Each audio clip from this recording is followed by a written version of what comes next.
Penguin Random House Audio presents Normal People by Sally Rooney, read for you by Aoife Mcmahon.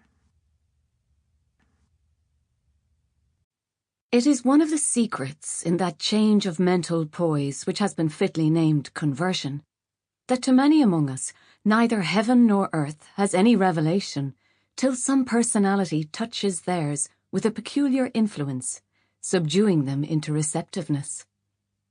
George Eliot, Daniel Deronda. January 2011. Marianne answers the door when Connell rings the bell. She's still wearing her school uniform, but she's taken off the sweater, so it's just the blouse and skirt, and she has no shoes on, only tights. "Oh, hey," he says. "Come on in." She turns and walks down the hall. He follows her, closing the door behind him. Down a few steps in the kitchen, his mother Lorraine is peeling off a pair of rubber gloves. Marianne hops onto the countertop and picks up an open jar of chocolate spread in which she has left a teaspoon.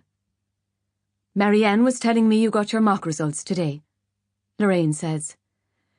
"We got English back," he says. "They come back separately. Do you want to head on?"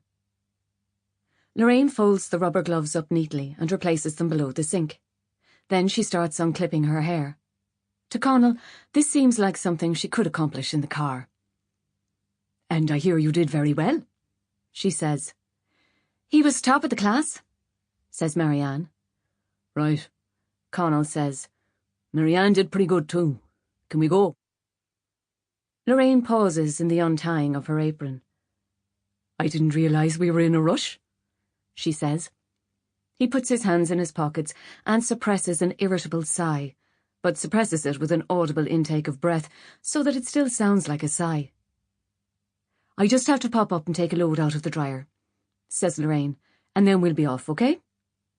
He says nothing, merely hanging his head while Lorraine leaves the room. "Do you want some of this?" Marianne says. She's holding out the jar of chocolate spread. He presses his hands down slightly further into his pockets, as if trying to store his entire body in his pockets all at once. "No thanks," he says. "Did you get your French results today?" "Yesterday." He puts his back against the fridge and watches her lick the spoon. In school, he and Marianne affect not to know each other. People know that Marianne lives in the white mansion with the driveway and that Connell's mother is a cleaner, but no one knows of the special relationship between these facts. "I got an A1, he says. "What you get in German?" "An A1, she says. "Are you bragging?" "You're going to get 600, are you?" She shrugs. "You probably will," she says. "Well, you're smarter than me." "Don't feel bad. I'm smarter than everyone." Marianne is grinning now. She exercises an open contempt for people in school.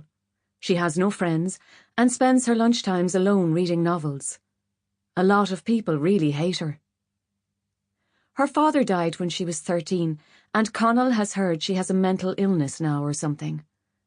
It's true, she is the smartest person in school. He dreads being left alone with her like this, but he also finds himself fantasizing about the things he could say to impress her. "You're not top of the class in English," he points out. She licks her teeth, unconcerned. "Maybe you should give me grinds, Connell," she says. He feels his ears get hot.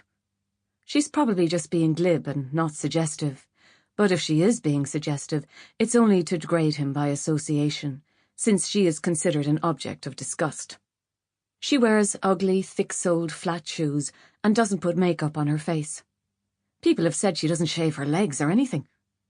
Connell once heard that she spilled chocolate ice cream on herself in the school lunchroom and then went into the girls' bathrooms and took off her blouse to wash it in the sink. That's a popular story about her. Everyone has heard it. If she wanted, she could make a big show of saying hello to Connell in school. "See you this afternoon," she could say in front of everyone. Undoubtedly, it would put him in an awkward position, which is the kind of thing she usually seems to enjoy. But she has never done it. "What were you talking to Miss Neary about today?" says Marianne. "Oh, nothing. I dunno. Exams."